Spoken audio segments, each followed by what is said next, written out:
Amó aquella vez como si fuese última.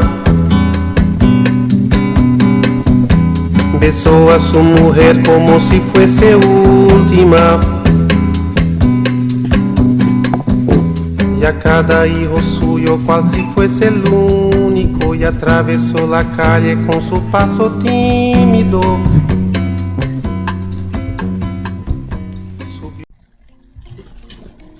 Hola a todos, bienvenidos y bienvenidas a este encuentro del sentido de la poesía en la enseñanza. El grupo de investigación Modelo Pedagógico Alternativo y Crítico nos trae la escuela, ese lugar donde se hacen amigos. No se trata solo de edificios, aulas, salas, pizarras, programas, horarios, conceptos. La escuela es sobre todo gente que trabaja, que estudia, que se alegra, que se conoce, que se estima.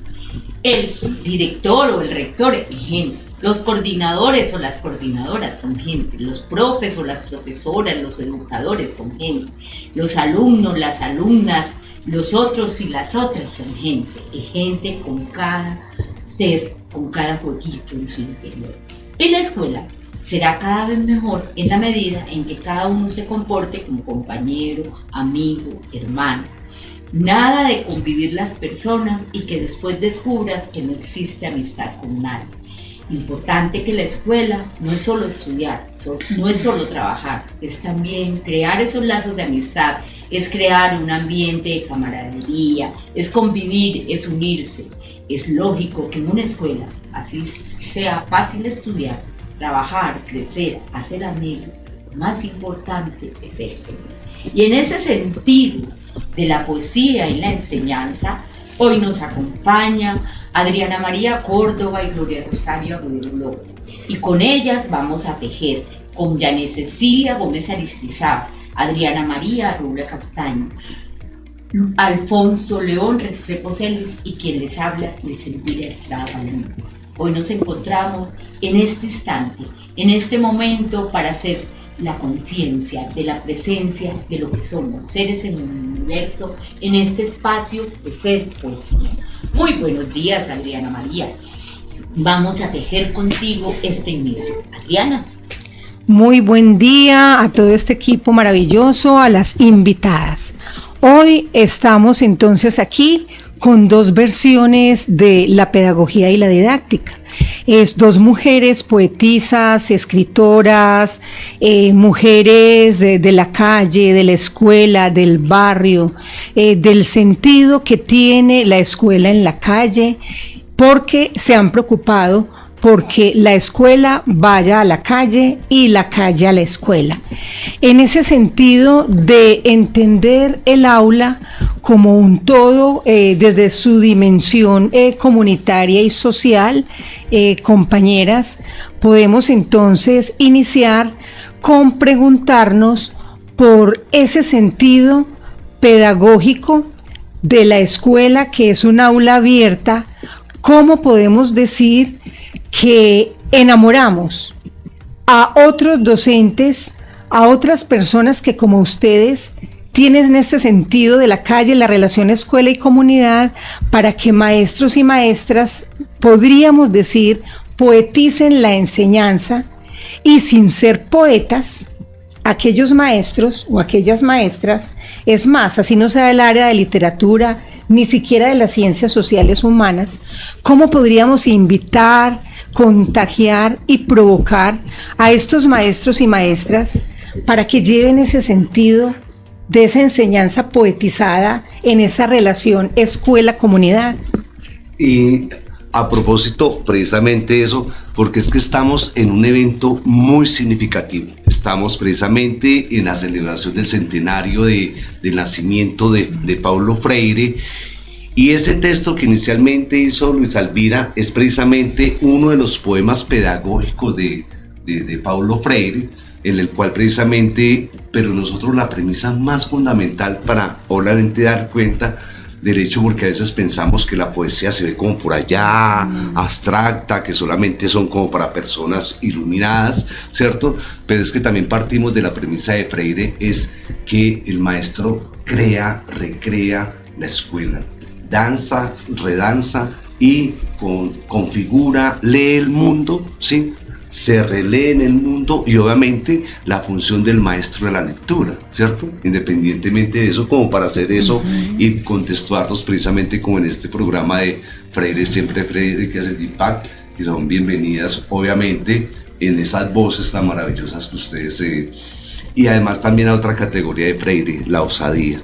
Entonces estamos, a partir del ejemplo de ustedes de lo que están haciendo, es también ser osados para que el maestro y la maestra, los niños y las niñas también se atrevan a poner en presencia la palabra. Entonces el contexto de la pregunta que precisamente Adriana, que maravillosamente precisamente las ha invitado y nos ha conectado precisamente con el grupo, es eso, cómo conectamos la palabra para que tenga sentido y cómo lo hacen ustedes desde ese maravilloso arte de la poesía, la palabra. Conmigo. Vamos a comenzar primero contándole a esta audiencia quiénes somos, que nos reconozcan, que en una pequeña presentación de ustedes como esos sujetos de derechos empoderados que están aquí tejiendo la vida y ese hilo de esperanza. Adriana María Córdoba Sánchez, con el apellido de mi madre. ¡Ay, qué lindo!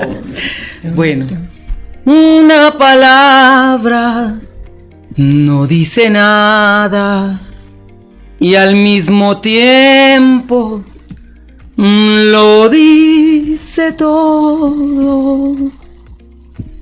Yo soy Adriana María Córdoba Sánchez, un ser del mundo, una ciudadana del universo, que cree profundamente en el amor, en la mirada apreciativa, como habla la psicología. Entonces desde allí me presento como un ser siempre abierto al aprendizaje continuo. ¿Respondemos ya a la pregunta? Estamos, ¿Me conecto de una vez? Perfecto. Bueno, yo tengo aquí algo escrito. Yo creo que cuando yo me conecté con el teatro, empecé a comprender que hay muchas posibilidades de llegar de estimular al otro, para llegar a la creación, para el aprendizaje, y que cada ser humano tiene dentro de sí una manera de aprender. Y lo maravilloso es desde la docencia, como maestra, abrirme y estar a la escucha para mirar por dónde está el aprendizaje en cada uno. Para estimular la creatividad e imaginación existen múltiples posibilidades, miles de abanicos: la poesía, la música, el teatro, otros maestros. Uno de esos maestros que me invita a mí, que me detona y me incita a otras búsquedas para encontrarme en el camino para detonar en el otro algo, es un neurólogo científico maravilloso que se llama Mario Puig. Él está dedicado gran parte de su vida a indagar cómo desplegar el potencial humano, especialmente en momentos de desafío, incertidumbre y cambio. Esta frase me detiene a mí a pensar en eso. Hay que detenerse a degustar cada palabra, su sabor, su aroma. Cuando uno se detiene, empieza a comprender que hay muchas cosas allí contenidas, que hay un gran universo. Entonces, él expresa que la palabra educación, en el fondo, quiere decir sacar de dentro, porque dentro de cada ser humano hay un gran potencial.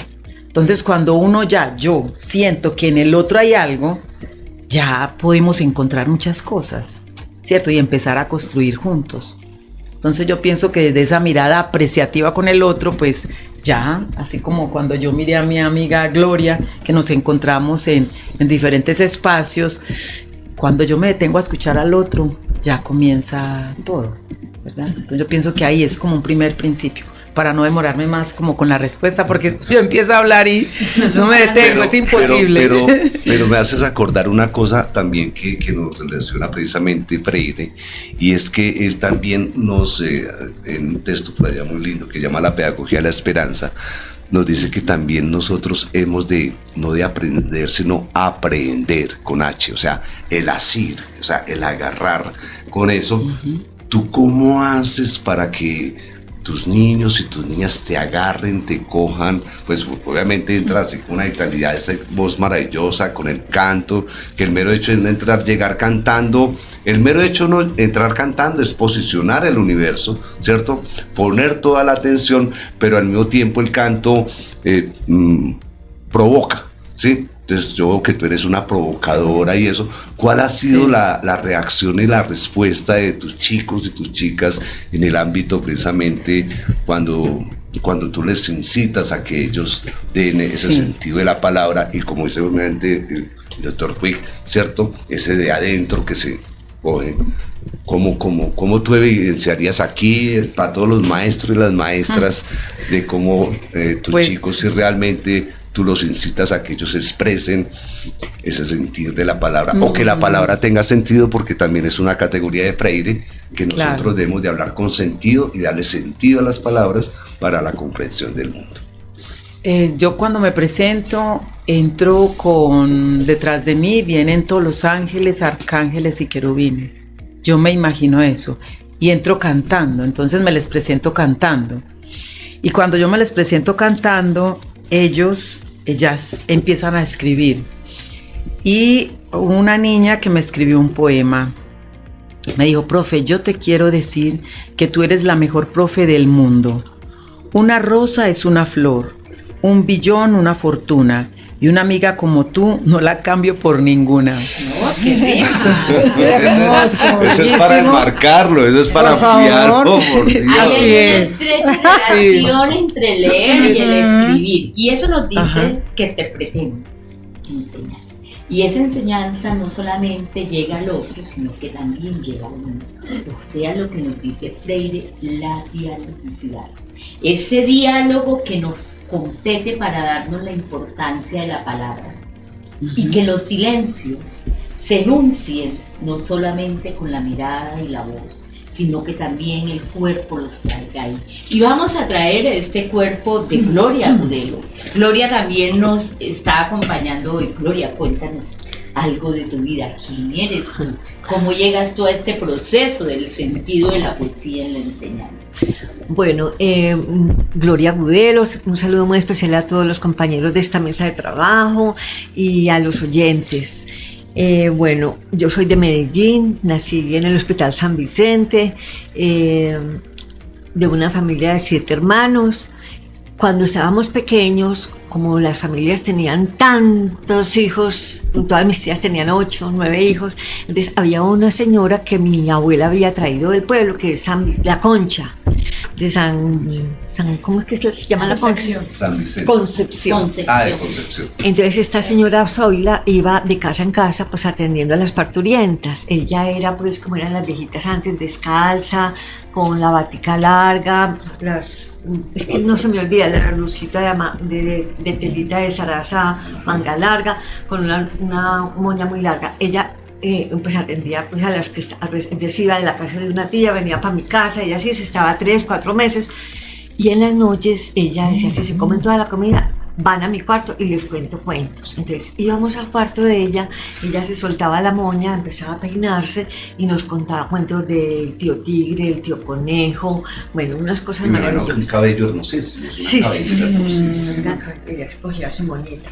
Bueno, el caso es que, bueno, pasaron los días y bueno, yo siempre, no sé si fue por la influencia de ella o que mis padres también se ve que en su juventud habían sido buenos lectores, porque en mi casa había muchos libros, pero yo ya no leía. Mi papá era un comerciante, ya no leía. Mi mamá era una ama de casa atendiendo 7 niños, entonces yo sí leía los libros y yo empezaba a leer y a leer. Me gustaban mucho las poesías, conocí pues Los Titanes de la Poesía Universal, que era un libro que yo no sé de dónde salió ese libro. Y después, muchos años, mi hermana llamó a mi papá de Argentina y le dijo: papá, encontré el libro de Los Titanes, y tráemelo. Entonces ese es un tesoro en mi casa, ese libro. Bueno, el caso es que a mí me gusta la poesía, y cuando llegué pues ya adulta, conocí por primera vez cuenteros en Venezuela. Y yo me quedé fascinada porque inmediatamente yo vi a esas señoras contando cuentos y un público oyéndolas, yo no había visto eso nunca. Pues yo sentí un cimbronazo porque me acordé de Zoila. Y bueno, me vine para Medellín fascinada con esa posibilidad y empecé a buscar, fui a la Universidad de Antioquia, a Luis Fernando Macías, a Henry Díaz, que tenía una academia de teatro, hagamos esto, hagamos esto. Henry me dio trabajo de teatro. Dramaturgo. Nadie me paró bolas con los cuentos. Al fin y al cabo, bueno, al fin logré pues como compañeros y empezamos a contar.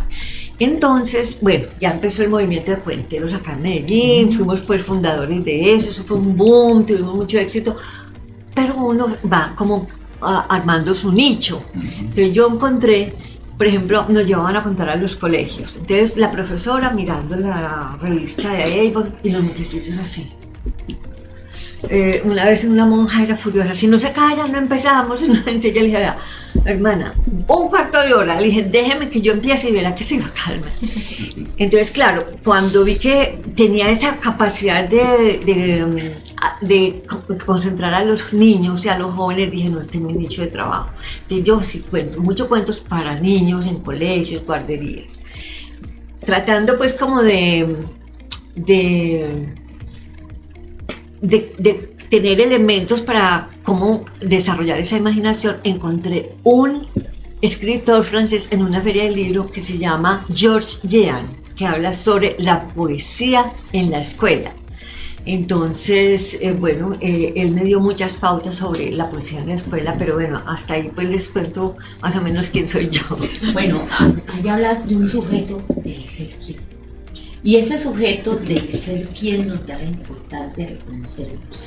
Y eso también nos enseña que no solamente se lee desde la palabra, sino que se lee desde los símbolos, los gestos, las imágenes. Bueno, vamos a darle la palabra a Pedagogía y Didáctica, Adriana. Bueno, en ese sentido de la curiosidad, también Freire nos trae en las cartas de al maestro que quiere enseñar, nos trae unas categorías muy importantes que son la curiosidad, porque nos estás hablando de una curiosidad que te motivó a la curiosidad y cómo esa curiosidad por la lectura y la escritura. Entonces él nos habla como de esa simbiosis y cómo la lectura y la escritura se convierten en sujeto crítico para que la experiencia de la comprensión y una relación con la comunicación pueda aflorar. Nos invita en la carta número 1 a que sea de esta manera. En este sentido de esta invitación, les quiero preguntar o que nos cuenten cuando ustedes inician toda esta experiencia con las poéticas, ¿desde dónde, cuál es ese fuerte? ¿Las impulsa la pregunta por el cuerpo, cierto? El cuerpo que expresa, la palabra que expresa, la escritura o la lectura. Es decir, ¿cuál es ese eje impulsor para llegar a los otros, por supuesto, en esta relación de la que nos habla Freire? Entonces, ¿cuál es el primer elemento que cada una de ustedes desarrolla para convertirse en verso y posteriormente en poética? Para mí está la observación. Siempre que yo llego a cualquier lugar, así como llegué hoy, observo como la puesta en escena, ¿cierto? Mis ojos siempre ven como una estética, por así decirlo, en todos los espacios. Y para mí es muy importante observar, porque la escritura, algo que he aprendido desde el teatro, no es solamente, es decir, la dramaturgia no es solamente la palabra. La dramaturgia también está en el vestuario, en la gestualidad, ¿cierto? En el cuerpo, en la luz, en el ambiente. Hay escritura en todo.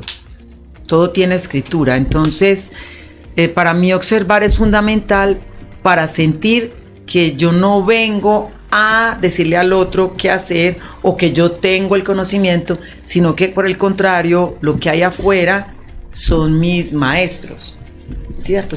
Cuando llego a un salón de clase, los niños, que amo mucho trabajar con los niños, ellos son mis maestros, porque ellos son los que me dicen los que me exigen cómo presentarme, los que me bajan y me recuerdan el ego, que hay que azotarlo, porque realmente ellos son los que tienen el poder, ¿cierto? Ellos son los que, porque yo vengo a presentarme a ellos son más y yo soy yo, solamente una persona, ellos son más, ¿cierto? Entonces, creo que partir de la observación es fundamental para poder apreciar lo que hay, que le detone, que le incite, que lo invite a uno a encontrar la escritura.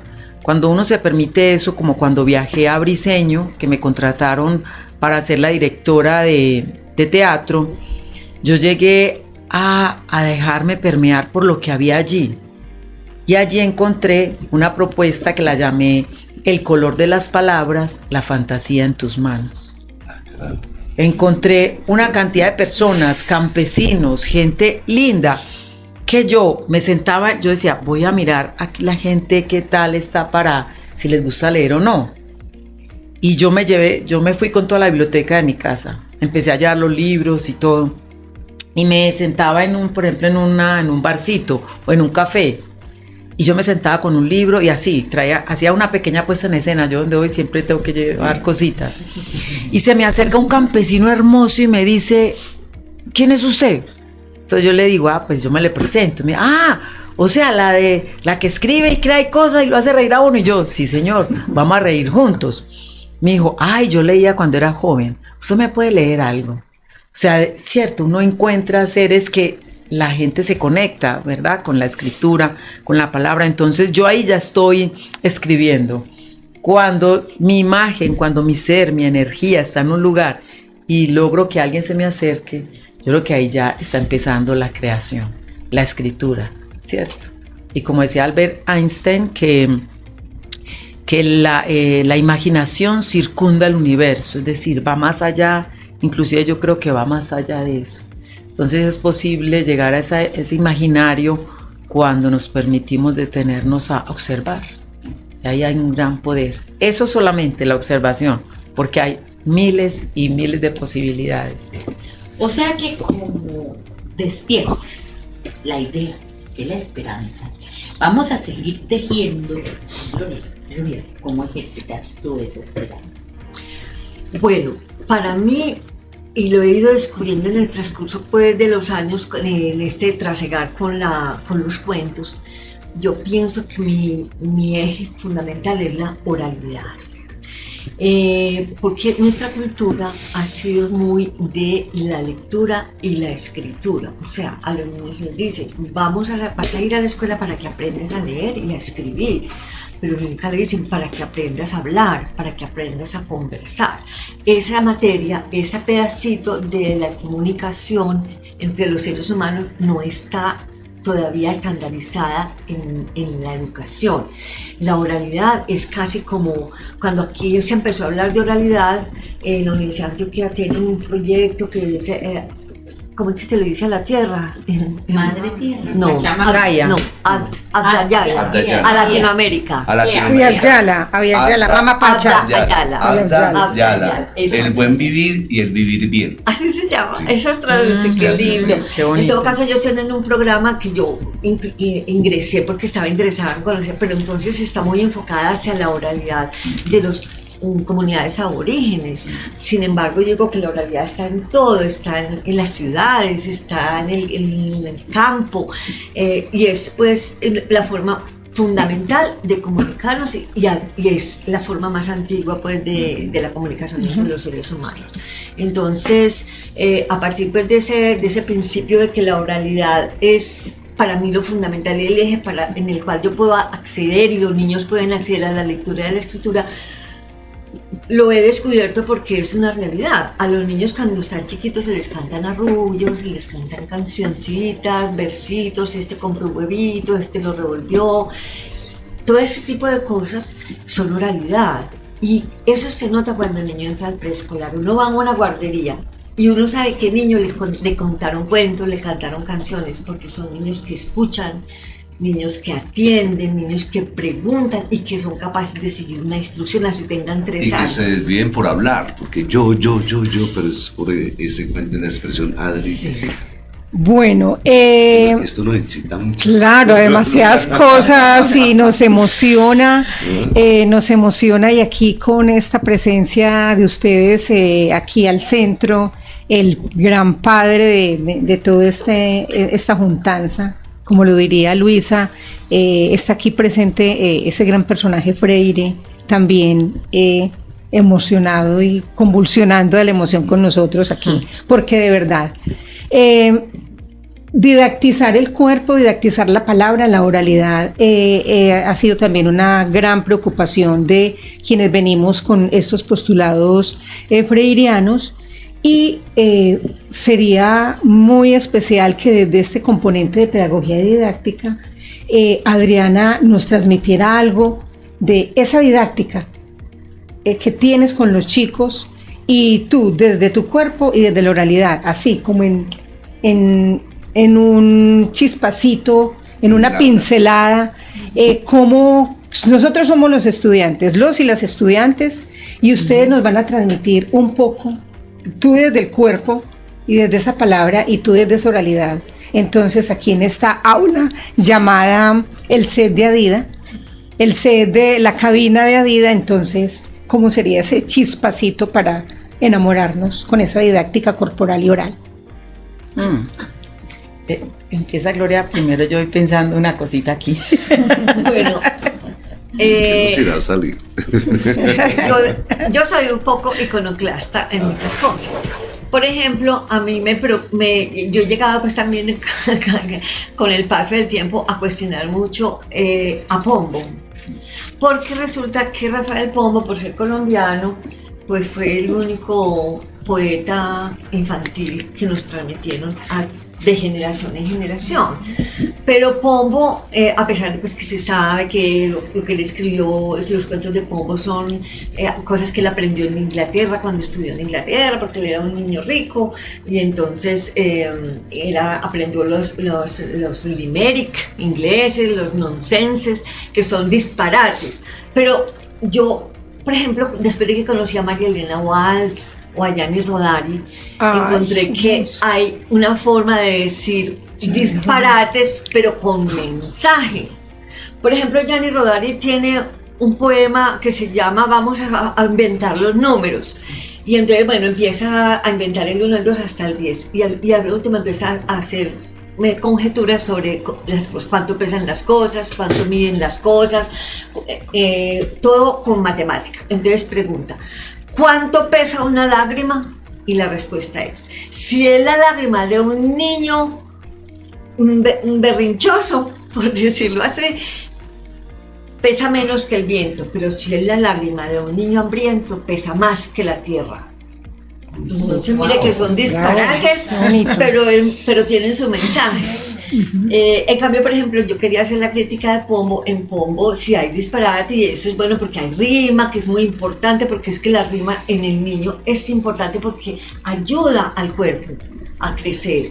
La rima, el cuento rimado para los niños es fundamental porque es una retroalimentación del desarrollo corporal y del desarrollo del lenguaje. Pero si me vas a sacar de una duda con respecto a ahorita que tocas a Pombo, porque para mí fue supremamente complicado, porque para mí, al contrario, Pombo, cuando era niño, pues era lo máximo, y además yo como tenía la fluidez para aprender de memoria, obviamente los actos psíquicos siempre, pues, pero después yo me encuentro que es que resulta de que contextualmente dijeron de que la poesía de Pombo era infantil, y resulta que no, es una sátira política a ese siglo XIX, ¿cierto? O sea, esa pobre viejecita sin nadita que comer, es una burla que él hace a esa sociedad acartonada, cerrada, imitadora de todo lo que fuera Francia y todo lo que fuera inglés, toda esa serie de cosas.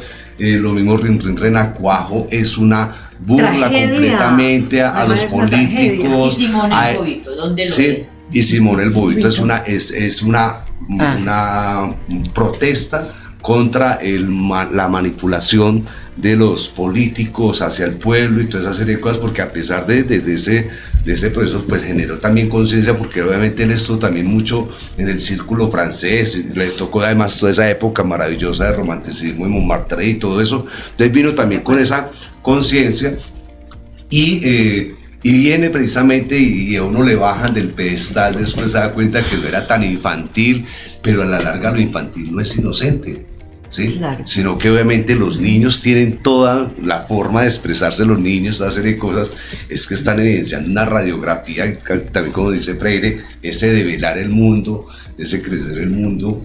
Bueno, ¿cómo entra ahí ese cuento?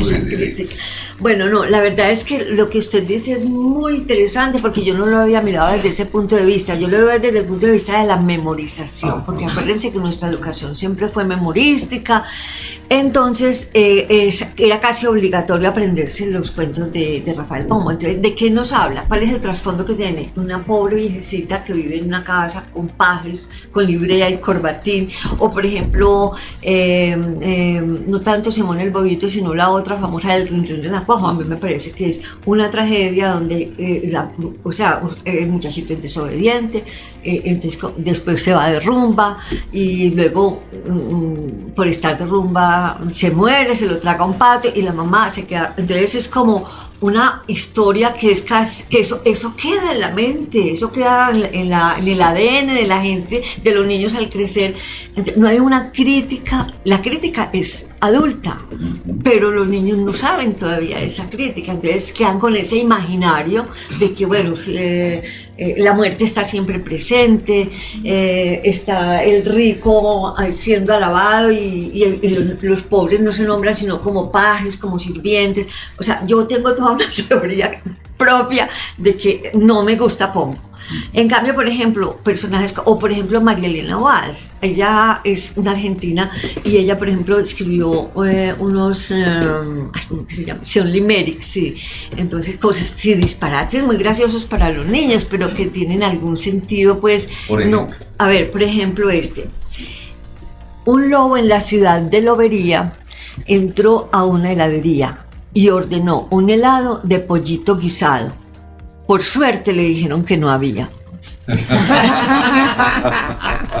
O sea que la reflexión es permanente, la reflexión es constante en la casa, en la escuela, en el camino, en el regreso, en el retorno, en la lucha. Y en ese retorno vamos a continuar contigo, Mariana María. Claro, bueno, a mí me gusta mucho hacer juegos, me encanta como la locura de jugar, ¿cierto? Como dice Jairo Aníbal Niño, en la alegría de querer.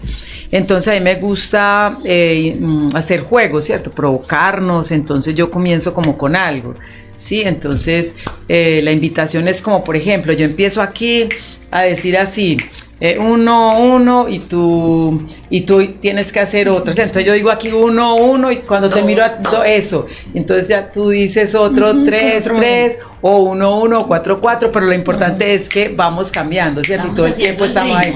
Ver, yo por ejemplo empiezo con esto. Incluso yo puedo decir 1, 3, 4, 5 6, 7, 8. Eso, 9. Uy, 10. 11. 12. Pero, es cierto, bueno, empiezo como algo así como no pensar como en la lógica, sino simplemente dejarnos pues como jugar y penetrar. Y lo otro es que contemos una pequeña historia. Entonces yo empiezo por las vocales o el abecedario. Entonces yo comienzo yo les digo, bueno, vamos a empezar una historia con el abecedario, por la A. Entonces siempre empiezan con había, y yo, ¿será que había? Sí es. Y yo, bueno, supongamos que es había de ese lugar imaginario donde no existe esa otra letra, y empezamos a contar un cuento, bueno, alguna ocurrencia. Entonces digamos que había, si es posible empezar con había. Entonces yo comienzo con que había una vez una niña que vivía sobre una montaña y de pronto llegó el viento huracanado, le hizo trenzas en ese pie. Y entonces las mariposas salían una tras otra, iban y venían, por lugares inhóspitos. Estatuas, se han olvidado que estamos contando esta historia a partir del abecedario que sigue después de la A. El bastón del mago salió a relucir y a iluminar a la niña en sus trenzas. Muy bien, y después de ese bastón sigue la... ¿Dónde es que habitamos nosotros? La casa. Embrujada. Sí, eso. La casa embrujada que emitía ruidos, los que asustaban a los niños.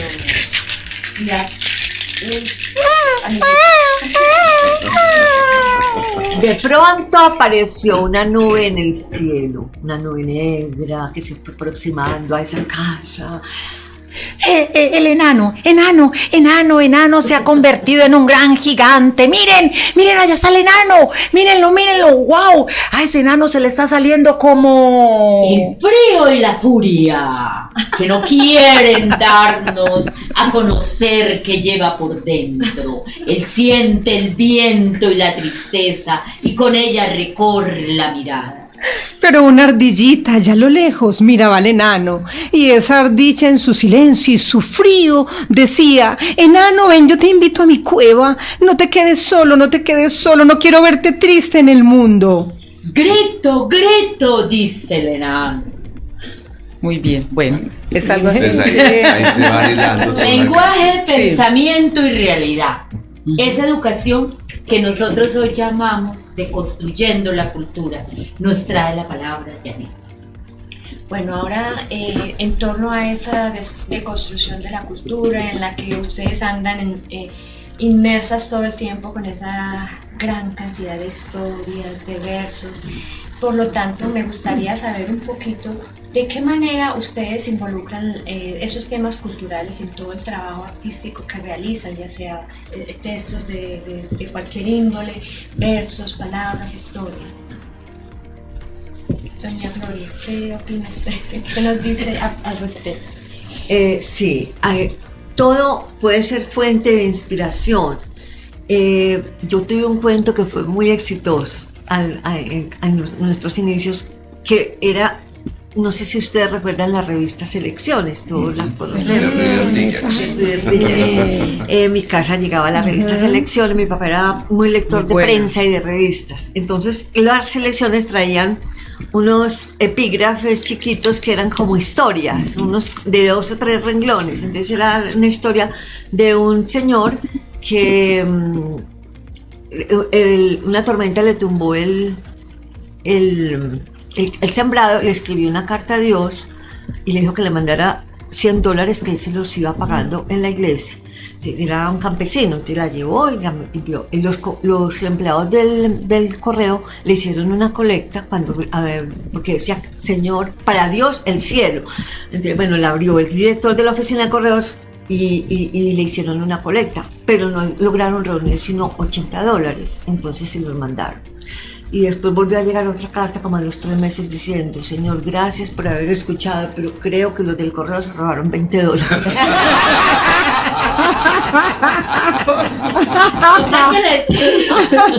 Se hace un sonido, Se hace algo presente. serio, y se hace presente en lo que deseamos recibir, en lo que deseamos abrir.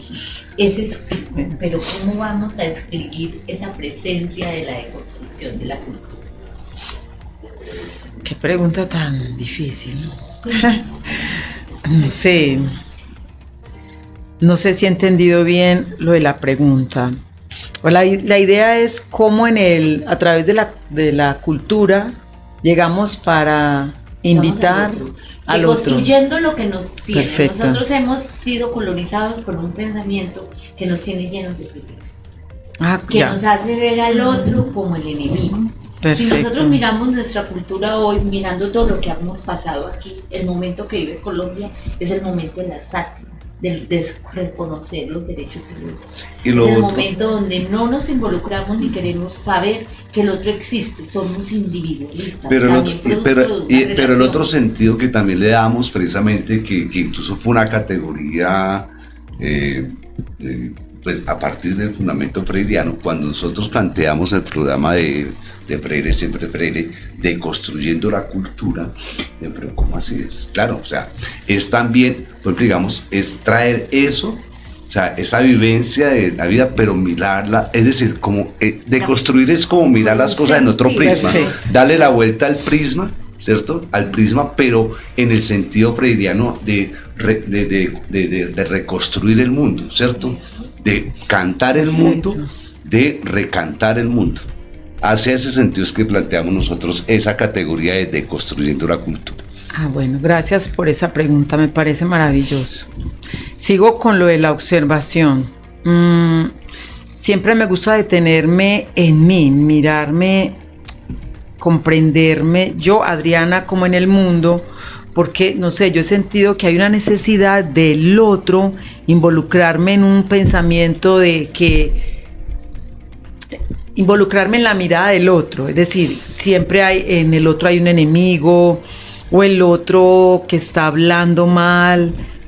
Una vez una mujer sanadora me dijo que el problema no es lo que el otro diga o exprese de mí, sino el poder que yo le dé a eso. Cuando ella me dijo eso, yo empecé a comprender que ella me decía, te dicen negra y te dicen la palabra grande y, ¿cierto? Entonces yo dije, hay que detenerse, hay que detenerse. Y para comprender lo que ustedes están diciendo, bueno, yo traje uno de mis escritos, poemas. Quiero, para poder responder un poquito, permítame un momento, sí, con este. Caos, viviendo todo el tiempo en zozobra, endeudados, la tensión navegando por las venas, erizando la piel, insoportables dolores estomacales. ¿Hasta cuándo? Mi sangre se ha contaminado de tragedia. Comprendo que es responsabilidad mía, de nadie más. Ahora debo alejarme, sanarme, silenciarme. Porque en esta palabra no hay abnegación. No, absolutamente. En esta palabra nos están diciendo el sentido de la vida. Y en esa palabra del sentido de la vida nos estamos pegando al espíritu. Y en ese regazo de pegarnos al espíritu estamos transgrediendo esos principios que nos hace la conmiseración aceptar, porque viene de. Ahí es cuando nosotros decimos cómo la protesta social, cómo el imaginario de todo aquel que tiene la necesidad de gritar, de ponerse en el escenario para reclamar sus derechos, de una forma y una dinámica de regreso al ser, al humano, a lo sensible, algo que se está perdiendo en este momento en esta sociedad de consumo. Y en esta sociedad de consumo, hoy tendríamos que hablar de cómo nos expresamos y nos manifestamos ante la reforma social. Cómo hacemos que el arte, la cultura, la expresión y la palabra sean el eje que nos allana el alma, que nos alicienta el cuerpo y que nos pone ese sentido de ser en la vida. Nosotros estamos sanando en Colombia a través del arte. Todos los procesos de paz llevan el arte y la expresión. Vengo, soy, grito, me escucho y me adentro en el afuera y en el interno para que el otro reconozca que yo he estado aquí y que no me pueden seguir cerrando. Y en ese espacio de estar ahí, nuestras comunidades hablan. ¿Tenemos alguna expresión de esas comunidades? ¿Alguna palabra que nos diga cómo están ellos hoy? ¿Puedo responder yo, mis amores? En estos días me encontré con un hombre maravilloso que estuvo participando como espectador en el Festival Internacional de Poesía. Y yo también me invitaron a estar en ese festival como lectora. Y él me comparte que una de las poetas colombianas tiene de espectadores a unos niños. Y ella le pregunta a los niños que si saben qué es la poesía. Y un niño responde, no tenía 4 años tal vez, sí, me comparte él. Y el niño responde que la poesía es palabras nobles. por eso me encanta a mí siempre recurrir a los niños, porque ellos aún no están contaminados, o sea, todavía si hay palabras nobles, si la poesía es la conexión con esto, entonces yo creo que hay que volver a nuestra niñez, estar en contacto con esa niña que hay dentro, para no olvidar que dentro de cada uno de nosotros, en esa grandeza, hay palabras nobles. Entonces, como la grandeza todavía no se deja avasallar, no se deja contaminar por eso que ya está viviendo uno cuando se vuelve adulto, ¿cierto? Entonces yo creo que hay que pensar en eso, en la posibilidad de que hay dentro de cada uno de nosotros contenido las palabras nobles, ¿sí? Ese color de las palabras, la fantasía en tus manos, diría yo por ahora. Y Gloria, ¿qué impacto social y de cambio crees que has generado a partir de esa juntanza con la oralidad y ese recuperar la oralidad? Bueno, yo pienso que es un camino difícil, porque uno no puede llegar a un colegio privado, por ejemplo, con mensajes de pronto muy directos sobre los cambios que necesitamos como seres humanos, más que como política en Colombia, es como seres humanos. Y lo que decía la profe es muy cierto, estamos en un momento de tanta evolución que en las relaciones de descalificación permanente. Entonces, por ejemplo, yo le comentaba ahora a Ariana, tenemos un movimiento donde los impulsadores del movimiento son personas que tienen mucha cancha en la lucha por las reivindicaciones de los artistas y todo, pero tienen una actitud frente al establecimiento muy agresiva, ¿cierto?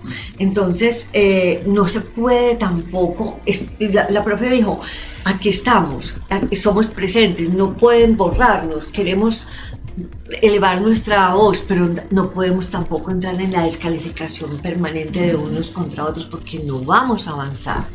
Yo pienso que a mí me preocupa mucho, un día yo cuando estaba haciendo la práctica, yo les dije a los chicos, ¿cómo es posible que todo el mundo diga cada 3 palabras marica, hueva?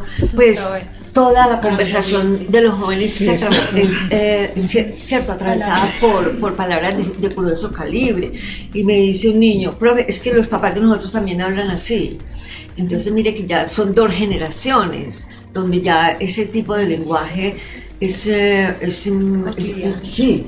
cotidiano, y yo pienso que hay que desarmar el lenguaje. Yo pienso que el lenguaje tiene que invitar al diálogo. Pienso que no hay que ser, vamos a decir, como pues mostrar que uno está sometido, ser no humilde, sino agachado con el lenguaje. Uno puede perfectamente con buenas palabras y con amabilidad y con amor llegarle al otro, sin tener que entrar en descalificaciones y en negaciones y en reclamos. Pienso que si uno dice, estoy aquí, pero con unas palabras bonitas, como lo hace Adriana permanentemente. Adriana, en su lenguaje cotidiano, ella es pura poesía. Yo soy más apegada a la literatura, que he ido asimilando en torno a lo que hago. Pero a Ariana le brota la poesía por los poros. Es que es un poema andando. Sí. Pero me haces acordar también de una cosa supremamente importante, y es que del estigma que se plantea cuando ahorita tú dijiste de llegar obviamente a los colegios privados, pues carácter de colegio privado, de ciertos niveles sociales, no se puede hablar de tal cosa, pero también se llega, y hemos llegado a colegios supuestamente de otros estratos, pues comillas populares, y que supuestamente hay que tener un lenguaje determinante. Pero en las 2 experiencias que yo he tenido, tanto en colegios de élite como en colegios de, digamos, de comunidades, que fue una experiencia maravillosa, ¿sí? Fue que lo que a mí me sorprendió es que a partir de la palabra, de los cuentos también, se les dio el sentido, precisamente porque es que la gente piensa de que, o sea, también una forma de trabajar precisamente la palabra en la escuela es hacia el cambio, precisamente es que la gente entienda el sentido de las cosas, y al darle el sentido de las cosas va a haber otro cristal. Por ejemplo, voy a poner un ejemplo así de sencillo. En un colegio de élite aprovechando precisamente este cuento del sentimiento y toda esta serie de cosas, lo que más dedicaban precisamente entre ellos era la canción de Ojalá de Silvio Rodríguez, ¿cierto? Ojalá se te acabe la mirada constante y prácticamente por el despecho, ¿cierto? Contraponiendo, pero precisamente yo me quedé así sorprendido y yo me llevo a preguntar, también por indagar, pero ustedes saben ¿qué significa el mensaje? ¿De dónde viene precisamente como eso? Sí, es que es una canción así del amor romántica. Entonces yo les dije, venga un momentico, esa es la protesta que hizo precisamente hacia una persona que era un dictador. Obviamente yo, ¿cómo así? Pero lo rico fue que al último terminaron entendiendo, pero es que fulanito o fulanita es más dictador que ese señor que canta. Entonces el sentido precisamente como de las palabras también, y obviamente esa es la función del maestro, o sea, y obviamente Freire rescata mucho ese poder tan grande, pero al mismo tiempo la responsabilidad ética y social, ¿cierto? Y además que Freire dice, el maestro nunca va a ser neutro. El maestro es un sujeto político, ¿sí? O sea, es un sujeto político que debe entrar a generar una concienciación, pero esa concienciación es a través de mirar el mundo, de revisar precisamente como el mundo, como con eso, ¿cierto? Sí. Y creo que Adriana María me parece que también ha hecho voltear el cristal a más de uno, como aquí nos los hizo voltear, ¿cierto? De poner a girar como ese cambio, esos cambios. ¿Tú qué has sentido? ¿Qué cambios hacia la concepción del mundo has generado con tu recopilación? Yo creo que más bien tú eres, no solamente que eres una poesía andando, sino que eres una recolectora de semillas, porque creo que también trajiste toda una cosecha y además así sacas, pero no el sombrero, sino como de la vivencia, y tienes recogida toda esa recolectora de esporas y de polen y de vida que tú generas en los niños y las niñas y en todas las personas. Lo que me estás preguntando me conecta mucho también con tu pregunta. Pregunta me ha dejado detonando esta mañana. Sigo pensando en ¿con qué me conecta? Yo creo que nosotros no debemos de dejarnos de hacer preguntas. La pregunta es fundamental, porque está conectado con este otro escrito que hice. La vida es como un libro llena de capítulos, cada uno diferentes. Una tragedia para quienes se preocupan y angustian, y una comedia para quienes piensan. Pensar es lo más difícil que existe. Tal vez por eso, no nos dedicamos a esta potente acción. Las palabras tienen esencia en la práctica de la libertad. Y esa forma como Adriana María y como Gloria nos invitan a la praxis. La palabra inauténtica, la palabra que descalifica al otro, que niega al otro, no construye realidad, no construye reflexión, va permeando el sentimiento del odio, de la negación, y eso es un elemento que nosotros debemos tener presente para poder construir ciudadanía, para poder cambiar el chip cultural y entrar en el proceso de reconocernos, donde podamos decir la existencia del otro está a mi lado, con sus diferencias, el otro que no soy yo, como nos dice Freddy, pero en la praxis está a mi lado, en la reflexión está a mi lado y en el diálogo hace parte de nosotros. En esa interacción nosotros tenemos redes y nodos, grupos, compañeros. ¿Con qué grupos interactúan? ¿Con qué grupos construyen ustedes ese ámbito poético que tienen? Esa escuela que generan. Ustedes están generando pensamiento, transformación. Nos están invitando a través de sus construcciones orales, a través de sus símbolos, a través de la poesía, a construir una nueva sociedad. ¿Con qué redes? ¿Con qué grupos están trabajando? Una cantidad. La primera red para mí es, bueno, yo misma, mi familia. Con mi familia tenemos un tejido, a ver, cuando yo voy a construir la dramaturgia, la veo como un tejido, como hablan los africanos, es un tejido de colores, texturas, sabores. Una trama. Una trama, sí, para eso es, para mí, esa es la construcción de relación con la otredad.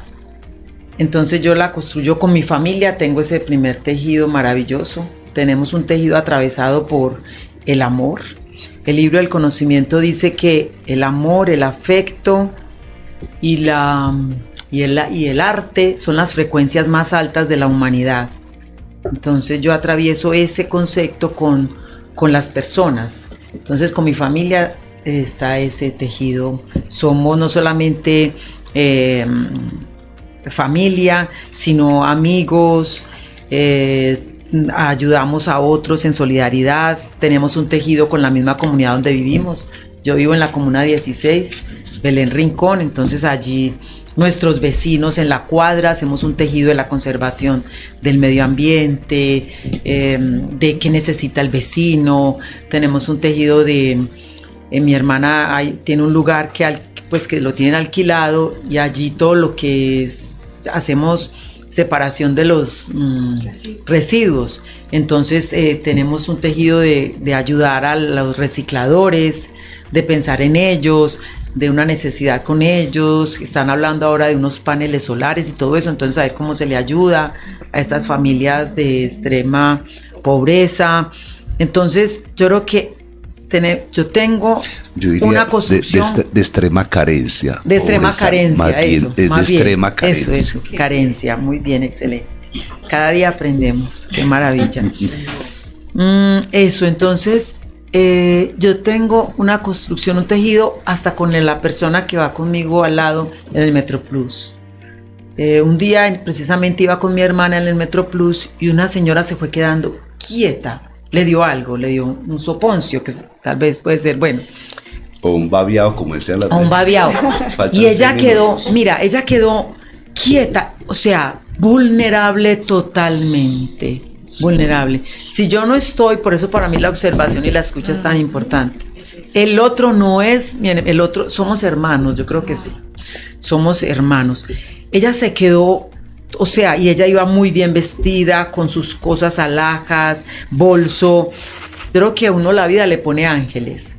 Entonces yo creo que uno es un tejido de ángeles con los otros, porque el otro va a necesitar de mí en algún momento, y también yo van a necesitar del otro.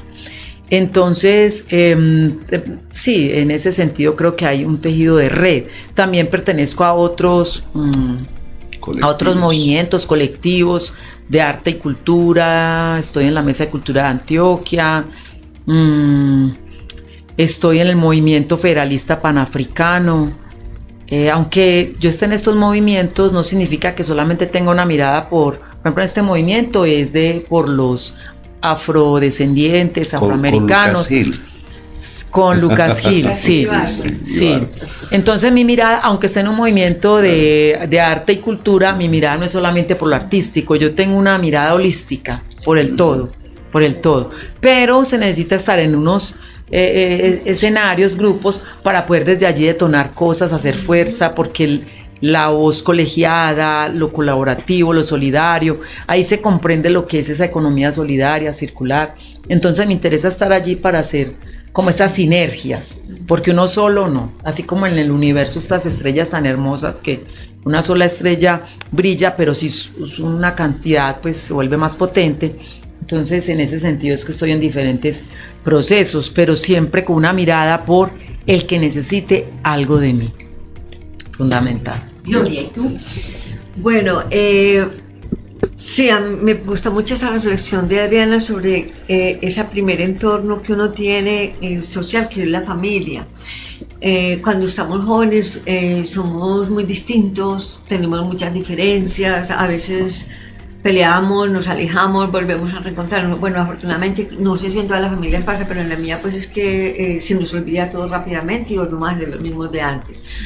Pero pienso que ahora que ya estamos mayores, nos ha servido mucho esa reflexión que uno ha hecho durante todo su trasegar para aprender a tratarnos bien. A que la descalificación no sea tan dura, sino que sea más bien una forma de aconsejar, de proponer, porque no tratas de hacerlo de esta manera.